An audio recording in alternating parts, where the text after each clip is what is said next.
மாநிலத்தின் முன்னாள் முதலமைச்சர் ஜெகன்மோகன் ரெட்டிக்கு சொந்தமான 800 கோடி ரூபாய் சொத்துக்களை அமலாக்கத்துறை முடக்கி இருக்கிறது. 2011ஆம் ஆண்டு டால்மியா சிமெண்ட்ஸ் நிறுவனத்திற்கு சட்டவிரோதமாக சுரங்க அனுமதி கொடுத்து அந்த நிறுவனத்தில் உள்ள 24% பங்குகளை அவர் வாங்கிக் கொண்டதாக அவர் மீது குற்றச்சாட்டு சுமத்தப்பட்டது.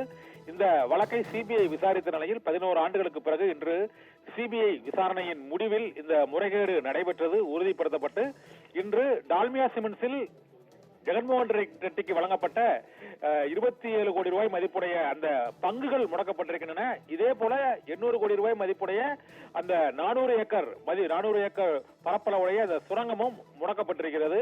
இதனால் முன்னாள் முதலமைச்சரும் ஒய்எஸ்ஆர் காங்கிரஸ் கட்சியின் தலைவருமான ஜெகன்மோகன் ரெட்டிக்கு சொந்தமான 800 கோடி ரூபாய் சொத்துக்களை முடக்குவதாக அமலாக்கத்துறை இன்று அறிவித்திருக்கிறது.